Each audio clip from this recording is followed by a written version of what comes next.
a very much of an overview and talk a little bit about what happens when we make decisions, and then share some of the more common biases that are relevant around complaints.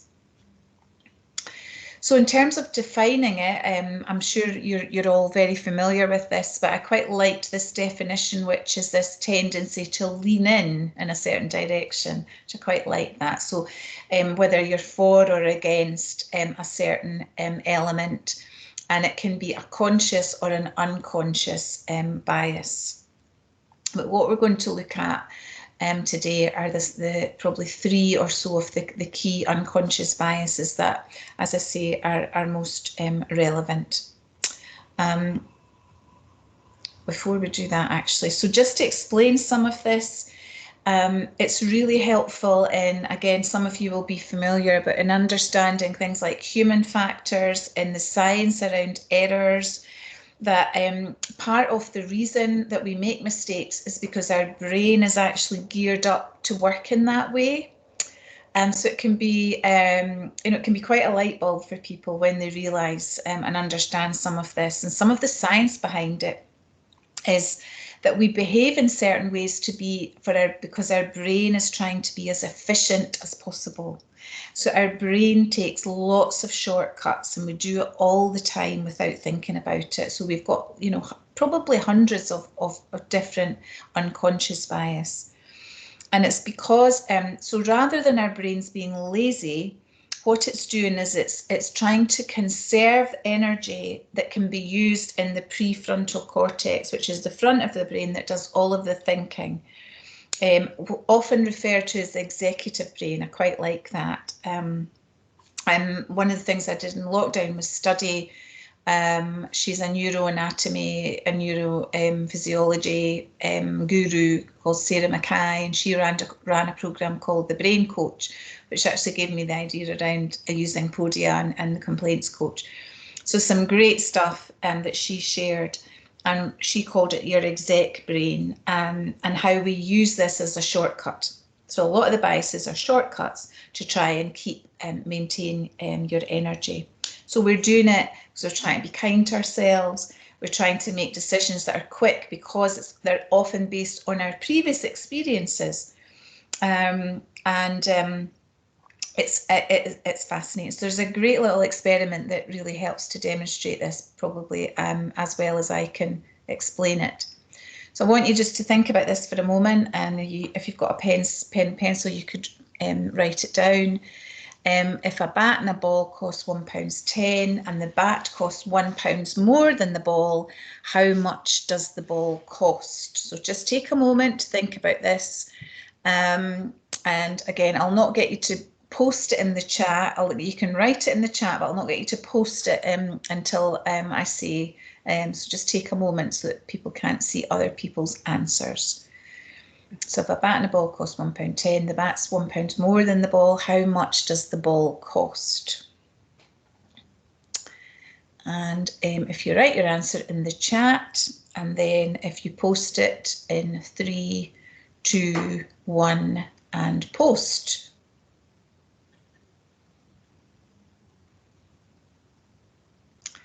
And we won't see that. That won't interfere with our recording. So I'm not sure, Kevin, if you can see the chat, but what are the majority of the answers there? 10p. 10p, great. So that is wrong, but it's a great example of a bias and shortcut. Because what we're all doing, and apparently they did this study with Harvard undergrads, so clever people in the States, and about 90% of the students said exactly what the majority of you have said. Because what we're doing is we are kind of comparing £1.10 to £1, and we're sort of, because that is often the way that we work out and we do calculations quickly in our heads. We don't have to write it all down and think it all through logically. Our brain has taken the lazy the shortcut. But the answer is actually 5p. Has anyone got that right, Kevin? Lynn has got it right. Right, well done, Lynn. Well, if we were in the room, you would get a wee prize, but we don't. We don't have prizes. Lynn, would you like to explain that to us? Why you got 5p? I don't really know how to explain how I got it, to be honest.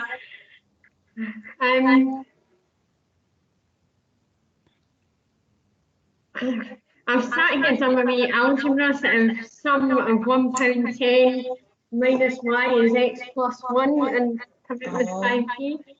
Fabulous, fabulous. Well, thank you, Lynn. I'll not put you any more on the spot, but yeah, absolutely. That would be one way you could work it out. But clearly, that's much more thinking than just coming to the very quick answer. But the key thing is here, it's £1 more, because if it was 10 pence, if that was correct, then it would be £1.10 plus 10 pence, which would be, of course, £1.20, which is wrong. Whereas it's £1.5, it's £1.5 plus 1, which is £1.10. So spot on. And if you are like me and you still don't get this for ages, you can Google it. And I think actually I've put a YouTube video on Podia for those people that want to have it explained to them slowly. I've done this once before in a course, and at the end of it was a whole day, and at the end of the day we were going round the room, and one guy was like, I still don't get the bat and the ball. But it's a really great example of how we don't think in a logical way. So great stuff.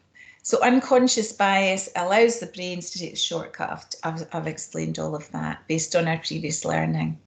And this is another little quick video that is a really nice way to explain as well how we take into account different experiences and different information. So it's very quick. I'm just going to play this.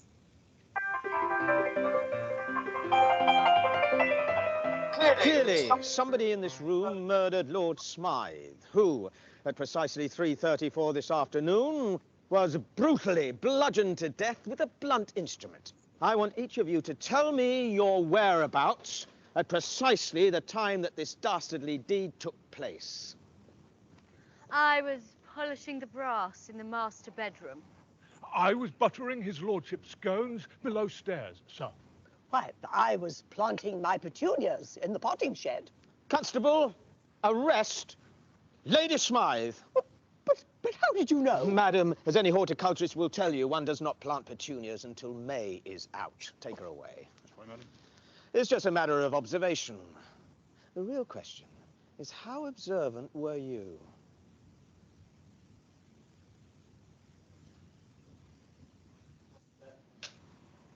Action.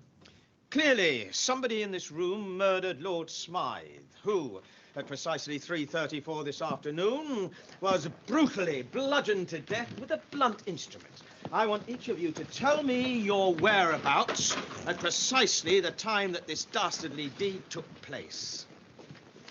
I was polishing the brass in the master bedroom. I was buttering his lordship's scones below stairs, sir. Why, I was planting my petunias in the potting shed. Constable, arrest Lady Smythe.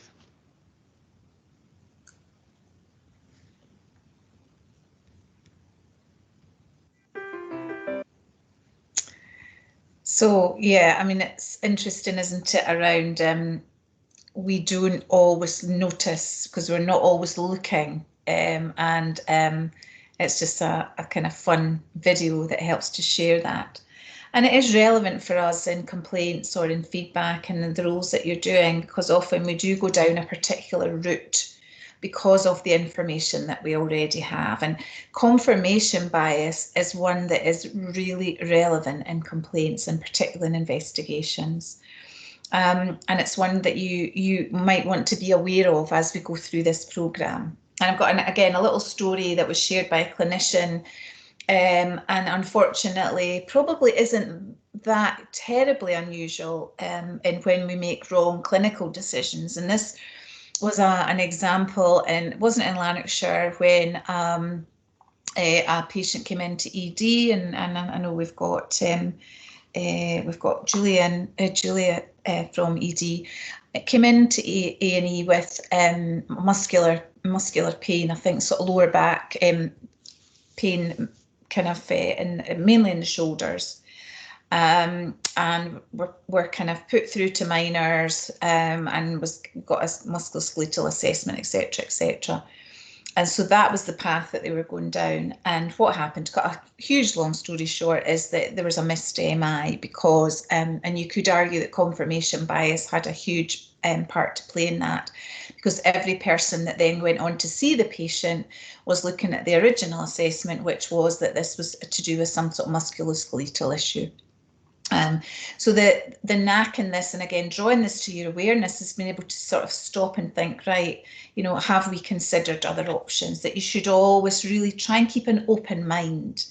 And it even goes into the way that we manage people who use our services. You know, we can be caught out with confirmation bias around, for example, difficult people who have perhaps difficult behaviours that we find difficult, not necessarily people who are behaving who are difficult. It's about making sure we're not labelling folk, but we may well then go down a route with specific behaviours that is based on what we believe to be true. So next time that you're maybe going down a particular route, whether it's clinical or to do with a decision or to do with managing a meeting or someone who is displaying difficult or challenging behaviour, just stop for a moment and think, how might I look at this differently? And how might I just think for a moment about what assumptions am I making? And if you think about what you mentioned in your ways of working, a few of you said about non-judgmental, and we'll talk more about that next week around empathy, but to try and step back without judgment and without making assumptions can really help you manage confirmation bias. Fascinating stuff. So yeah, keep an open mind and ask, and I love this, ask curious questions. And curious questions are the questions for which you have no answer. So not questions that you're just asking to be smart or to be to confirm what you're already thinking, but truly questions that you do not know the answer to. And it helps you to seek more information and not be able to go down a particular route. So really interesting stuff. The second one that we have to be really careful of when we're involved in complaints is hindsight bias. You know, I just knew that was going to happen. Well, of course you didn't. You didn't at the time. It's not until afterwards.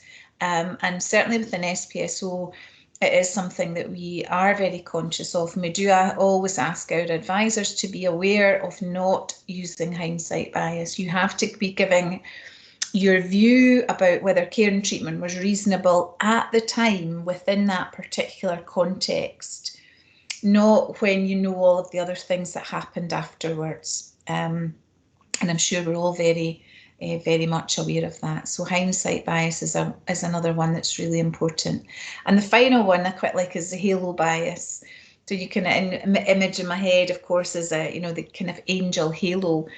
And we still see a bit of that with responses where, it might be around, a charge nurse. The charge nurse is a wonderful person, they go above and beyond, and we've never ever had any problems with them before.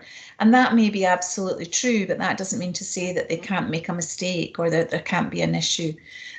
So we just need to be to be aware of being able to step back, see things as objectively as possible, and not make these positive impressions based on what our previous experiences are. And of course, it's something that's perfectly normal. It's part of normal human behaviour where we make assumptions because of our experiences and relationships often with people. And it's another example why, if you are involved in a complaint, that you may have to say, I can't do this objectively because I have got a relationship with that person, or I do know them very well.